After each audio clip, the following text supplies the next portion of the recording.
Welcome, my name is Nicola Harris. I'm Speech Pathology Australia's Manager for Professional Practice. Today I'm chatting with Anna Pannuzzo from WorkPlacePLUS.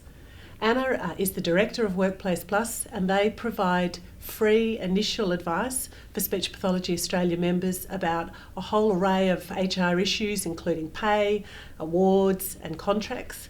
So I'm excited that Anna today is able to talk about pay and awards with us.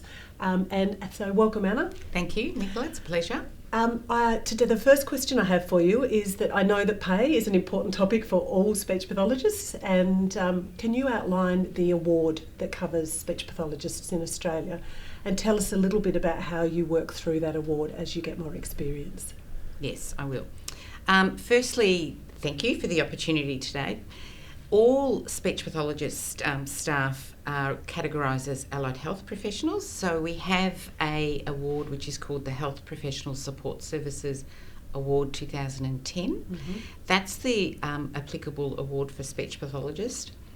How that award applies is it's seen as a minimum rates award, so that means that all employers in Australia nationally can't go lower than that award.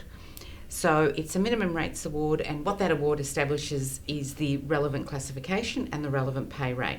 So for example, if a speech pathologist has graduated as with a master's, they would commence at a particular level, and that would be their hourly rate and their weekly rate. That hourly rate does not include any superannuation or any other benefits. For each speech pathologist to progress through each of the pay points, they would have had to have completed a full year at full-time hours to be able to progress through each of the pay points. So how the award works, there is various levels, but it's based on years of experience. It's not based on can I start at grade 2 or grade 4? No, it's based on the qualification and then each year of completed service. If you're a part-time, you don't progress through the pay points until every second year. Right. Thank you. I know that we have quite a few information sheets on the website, on the Speech Pathology Australia website that you've contributed to around pay. Can you just let people know where the best place is to go to find out where the award is? Yes, the best place is to go to the website for the Fair Work Australia, and you would just identify, it has a whole series of information on that website, talks about relevant awards. If you just put in the information health professional, it will come up with the relevant award, and that would also give you each year in July of each year there is an updated salary schedule that's available, and you'll be able to find that information. It doesn't explain how you move across the pay point. That's why it's important to get some advice. You could ring Fair Work or you could ring anyone to get that advice and work out how you go through the pay point.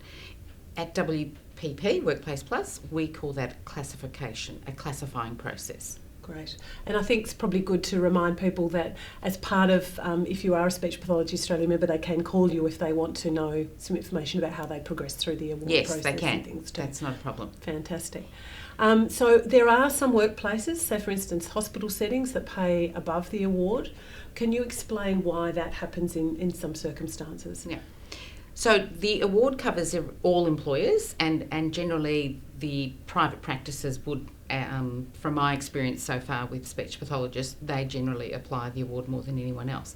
In larger organisations like public hospitals, not-for-profits, aged care where they employ speech pathologists, they have what they call enterprise bargaining agreements, and they have negotiated with their staff and the various unions to come up with pay schedules, pay rates that are higher than the award. So they would incorporate the award, so that means include the award in the enterprise bargaining agreement, but then have a figure that's higher than the award, because they're trying to attract, retain and be able to maintain their employees differently than a small private practice. Right. Okay. Thank you. Yeah. No, that's good to know. I think for people why there are differences in those spaces. So, what if someone was going to work in a private practice? What are some of the other things that might be part of their employment rates? What are some of the other things that might be considered there? The other things that could be possible is do some professional development, have additional leave. So they could ask for additional weeks' leave. They could ask for flexible work arrangements, whether they start and finish earlier.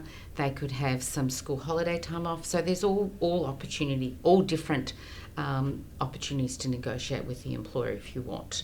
That's not available on Fair Work because that's up to each individual situation, but I wouldn't stop a speech pathologist talking to a private practice owner about those things that they might be important that they could negotiate in their new terms and conditions. That's lovely. Well, thank you. Thank you for outlining everything that speech pathologists who are starting in work need to know about pay and the award that covers them. Thank you. Thank you.